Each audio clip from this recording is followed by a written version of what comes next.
Last week, we examined the act of prayer. We spoke a little about its potential for a unique form of courage. A brief examination in contrast between Yudhishthir and Arjun, two of the brave warriors from the Mahabharata, will help shed light on the value of this courage. Though they shared similar life experiences, they had divergent personal outcomes. These were exceptional human beings. It is noteworthy, however, that though they were champions amongst men, they are still accountable to the principles that brought on those outcomes. Let's go back to Draupadi's prayer and the miracle that struck fear into Dhritarashtra. King Dhritarashtra, who was Duryodhan's father and uncle to the Pandavas, lived a tragic life. Although he was blessed with great physical strength, he was born without any vision. And so, even though he was the eldest of three princes, due to his impairment, he was originally passed over in favor of his younger brother as king. He was resentful of this decision, and his eventual ascension to the throne did nothing to quell his resentment and the insecurities that were born from it. Thus, he was continually complicit in his son's heinous conspiracies against the Pandavas, even while outwardly expressing great affection for them. After the original dice game, he returned everything back to Draupadi and the Pandavas. He allowed them to return home, asking them to forget what had happened. But make no mistake, this was not chivalry or benevolence. This was an act of self-defense, a futile attempt to erase a horrendous mistake. But his petulant son did not see it that way. Incensed with his father's lack of resolve, Duryodhan demanded, implored even, his father to call back the Pandavas for another round of dice. Duryodhan knew how to get his father to comply by blaming him for allowing the Pandavas to regroup and stew in anger and thus risking their family's life. Duryodhan, whose arrogance, jealousy, and lust for revenge had now been compounded into this ravenous greed, would have benefited greatly from the company of the great poet Mirabai, who knew that the bliss that man seeks in his mindless rush or dash for wealth is actually available by surrendering oneself to God, whom she had won over.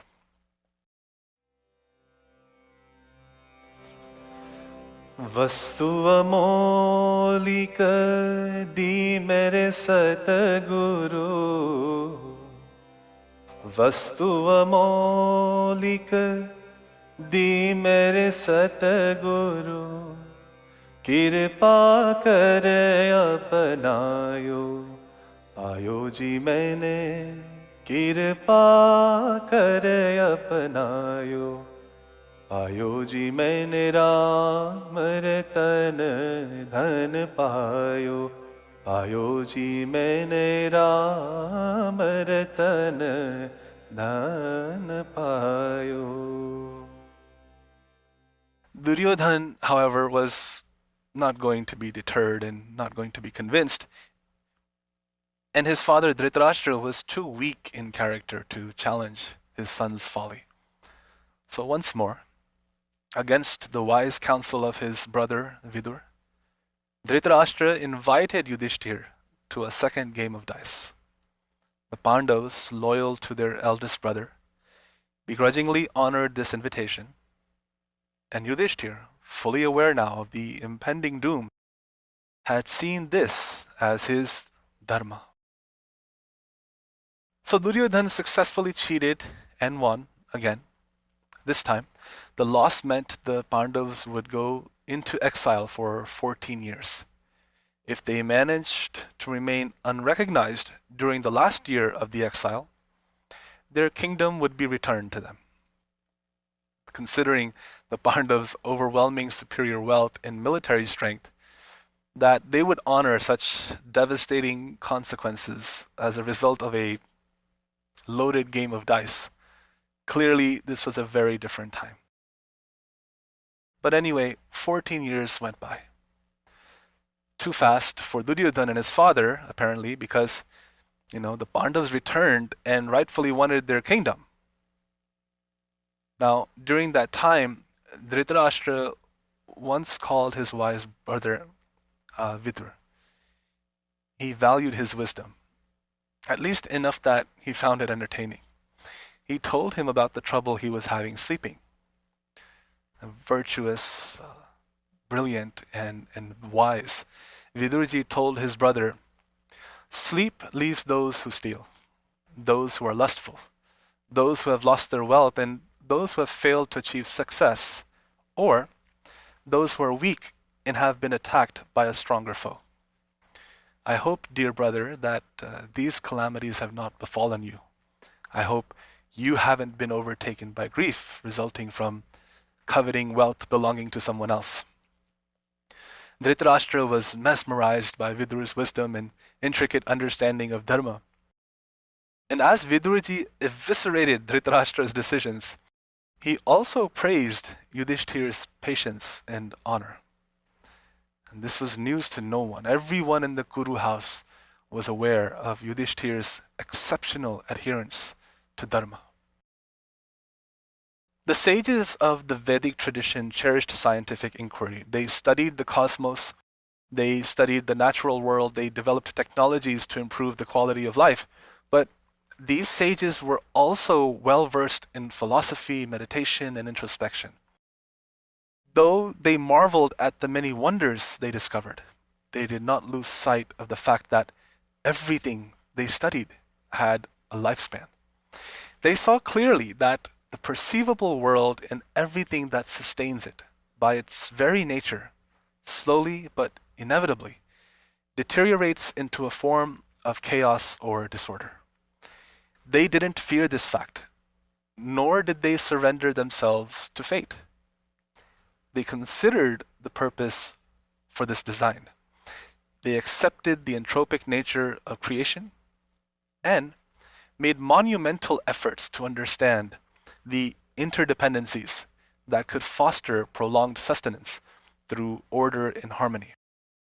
These sages helped formulate systems that promoted duty, morality, ethics, and virtue in individuals and communities and societies and governing bodies, all meant to maintain order and to allow for life.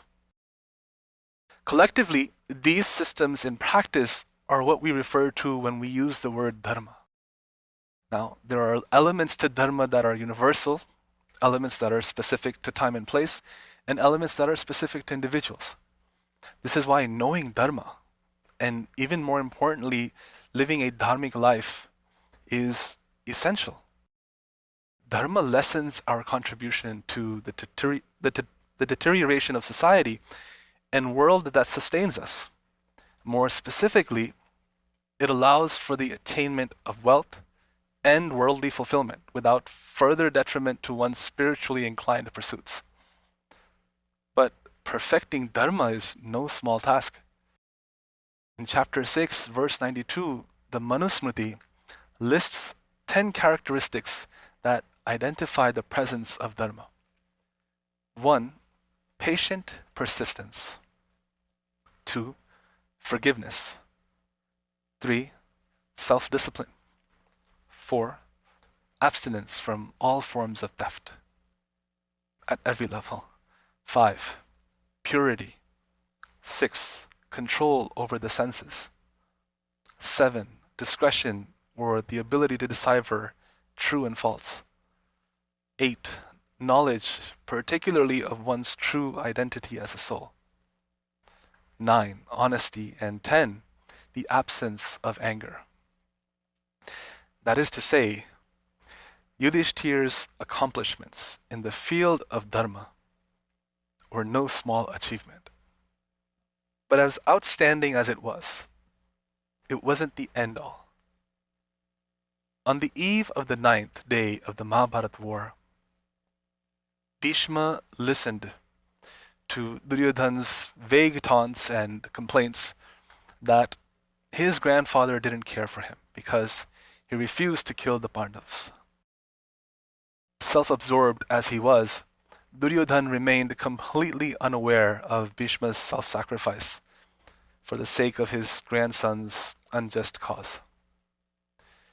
Resentful as ever, Bhishma responded to his grandson in gentle words, promising that tomorrow he would fight in a way he never had before, and Bhishma lived up to this promise. No one could slow him down. He was a terror, wreaking havoc upon the Pandav army. By the end of that day, the Pandav camp was shook. All anyone spoke about was how terrible Bhishma had been, and how there didn't seem any chance to win as long as he fought. Yudhishthir was full of sorrow.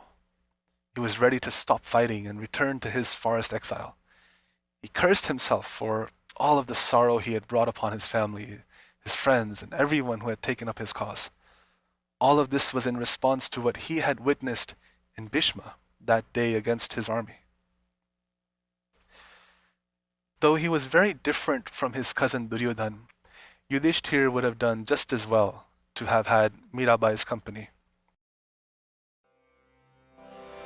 तेरी मिट जाए सब शंका चिंता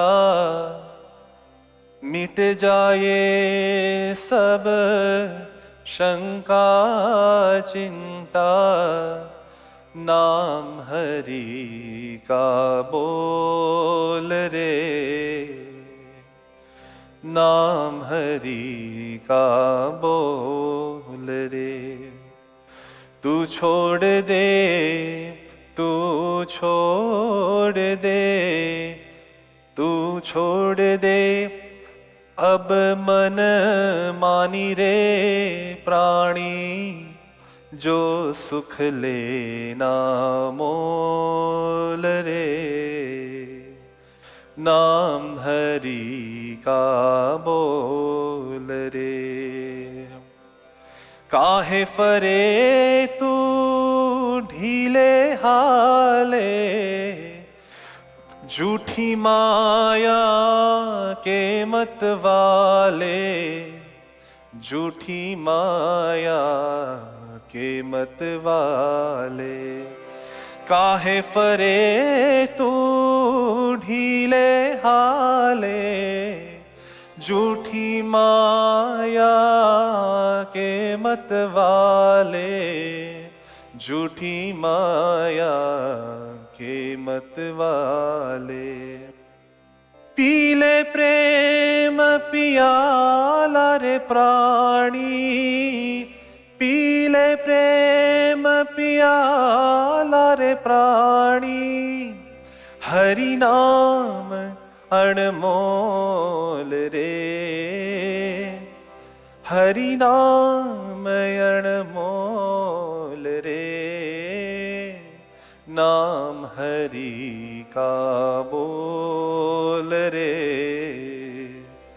नाम हरि का बोल रे तेरी मिट जाए सब शंका चिंता नाम हरि का बोल रे नाम हरि का बोल रे Krishna calmed Yudhishthir. He reminded him that Krishna was still on his side. And though he had promised not to take up weapons in this war, he was not going to allow the Pandavas to lose. If he had to, he himself will kill Bhishma if Arjun wouldn't. This sort of moment brought Yudhishthir back to his senses. And they all decided that it would be a good idea to go to Bhishma himself and ask him how they could defeat him, or in other words, how they can kill him.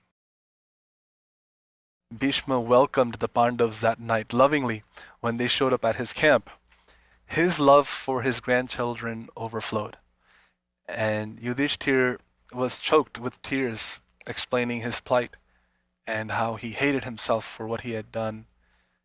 And then he asked his beloved grandfather, I hate that I am a warrior, I hate this war, but I must win it. And for that to happen, I must see you killed. I must know how it can be done. Dear grandfather, how can we kill you on the battlefield? These words came to the ears of Bhishma as if it were the sweetest music he had ever heard. He warned that only Arjun or Krishna could ever kill him. He went into minute detail on how they should create the diversion that would force him to drop his weaponry and leave him vulnerable to Arjun's arrows. Now, the tenderness of this moment cannot be overstated. Though these were grown men, openly discussing violence and mortality, they had become like small children seeing their beloved grandfather after years of separation. Bhishma, in fact, had Arjun, who Arjun himself was soon to be an expectant grandfather. He didn't even know this. Arjun sat on Bhishma's lap. Bhishma had Arjun sit on his lap while explaining to him how to defeat him. And while Arjun buried his head into his grandfather's chest in sadness, Bhishma consoled him. This was the happiest Bhishma had been in a long time.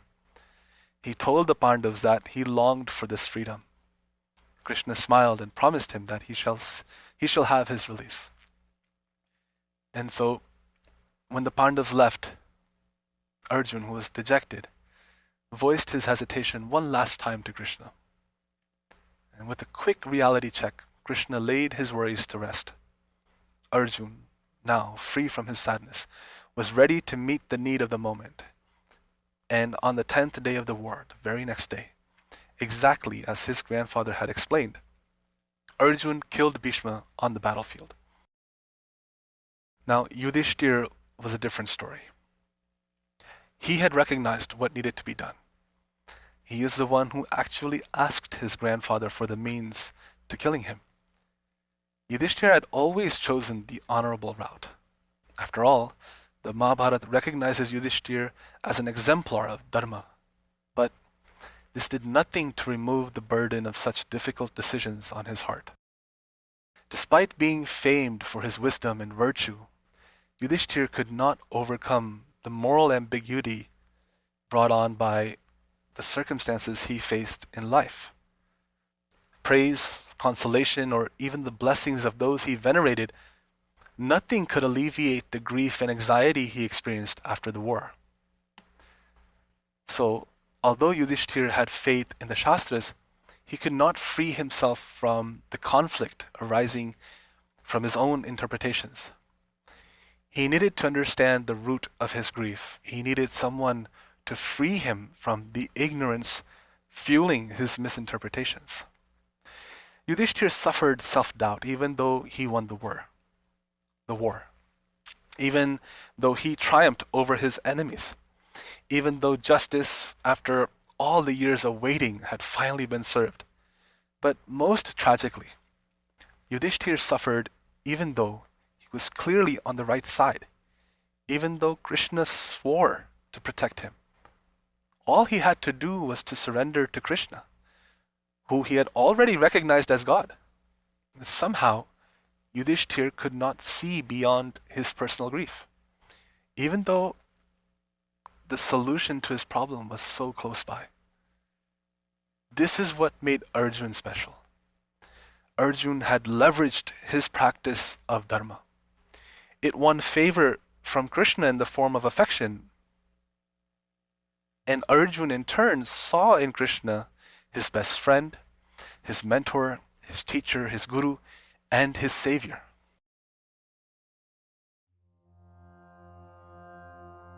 शाश्वत सुख ने शांति पमाड़े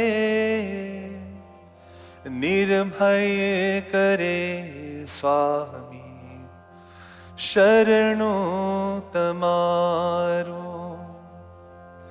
शाश्वत सुख ने शांति पमाड़े निर्भय करे स्वामी शरणो तमारो हाथ ग्रहीने भव जड़ तारी हाथ ग्रहीने भव जड़ तारी लई जाए श्री जी ने समीप लई जाए श्री जी ने समीप लई जाए श्री जी ने समीप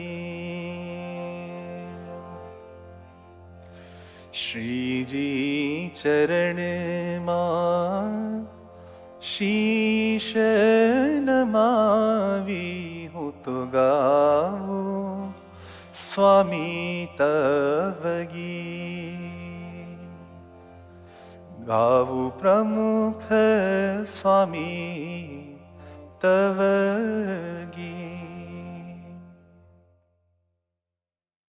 At the beginning, the war weighed heavily on Arjun, perhaps even more so than his older brother.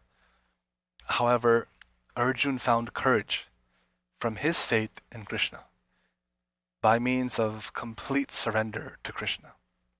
This courage allowed him to exercise dharma independent of petty motivations. Krishna's refuge allowed Arjun to feel peace during the most turbulent time in his life. The resulting trust allowed Arjun to function at the full capacity of his potential when he was ready to give up. It gave him the clarity to discern right from wrong amidst the most ambiguous circumstances. Next week, we will examine a key moment at the beginning of Arjun's journey to winning God's trust. Namaste. Jai Swaminarayan.